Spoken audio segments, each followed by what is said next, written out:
How's it going, everyone?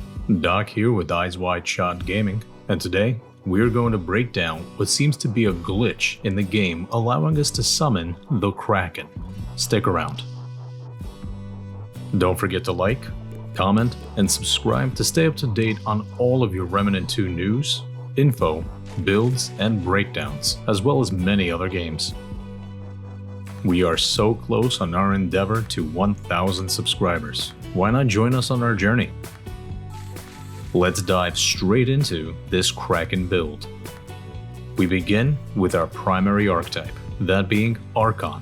Main reasons for this is the prime perk Tempest, which generates 15 mod power per second and doubles when we cast a mod, as well as the damage perk Amplify, which increases our mod damage by 50% and grants the mod 10% critical chance increase.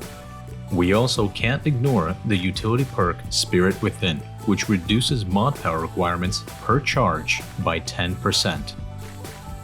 With this archetype, the skill we are running is Reality Rune. This will conjure up a 7-meter protective dome which applies slow to any enemies and their projectiles, as well as gives us an increase by 25% to damage reduction. These are all great, but the main reason for this skill is the automatic generation of 50 mod power per second, lasting almost 20 seconds. The secondary archetype we are using is Summoner. The only reason for it is the damage perk Dominator, which grants a 35% increase to mod, skill, and explosive damage, as well as a 5% mod, skill, and explosive damage increase to critical chance. We only really care about the mod damage increase though. With this archetype, we have the skill Minion Flyer, which lets us summon 2 Root Flyer minions to fight by our side. Although we could potentially run any of the 3 skills Summoner has to offer, we just chose Flyer because they are least likely to get in our way, as well as shoot projectiles as opposed to being on top of our enemies. Let's go down and see our trinkets, starting with our amulet, the Reed of the Vaunt.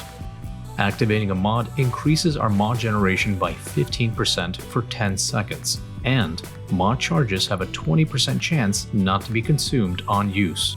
Since we will be constantly casting a mod, this will proc frequently, giving us more mod generation. For our first ring, we have the Burden of the Follower. Although our fire rate is reduced by 15%, our mod power generation is increased by a whopping 30% with this ring. The second ring we have equipped is the Cataloger's Jewel. With it, we automatically generate 10 mod power per second, allowing us to never need to wait to cast our mods because they're on cooldown. Our third ring is the Encrypted Ring, which regenerates 20% of our max health over 10 seconds when using a mod, and since we will be constantly using a mod, we will always be regenerating 20% of our max health.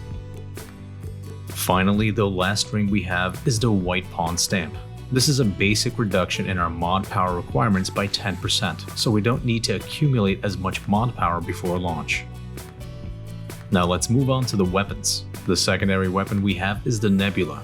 Aside from it dealing corrosive effect, we also have the mod Nanoswarm, which homes in on enemies and repeatedly attacks, applying more corrosive damage and deals 300 acid damage over 10 seconds. The mutator with it is Prophecy, which when using this weapon's mod increases mod power generation by 6% over 10 seconds, stacking up to 5 times. The melee weapon we chose is the World's Edge, but it can be replaced with any melee weapon you like. And finally, our primary weapon, we have the Sparkfire Shotgun. The reason for it is its high damage, which applies burning to enemies, giving us 2 different status effects before ever using the mod, which in this case, the reason why we call it the Kraken build is Root Lash. This mod launches a projectile which summons a root tentacle. Each tentacle deals 176 damage and steals 1.5% of our max health per hit. The mutator with this we have on is Failsafe. This will increase our attached mod's damage by an additional 25% and adds another 15% chance to not consume mod charge. The relic heart we have for this build is Profane Heart for its 3% lifesteal bonus, and on it we have mod duration, mod damage, and mod cost. On the right hand side you can see our traits with a main focus on chakra, blood bond, and spirit. Now that we have all this put together, let's take a look at what glitch is happening that allows us to summon the Kraken with Root Lash.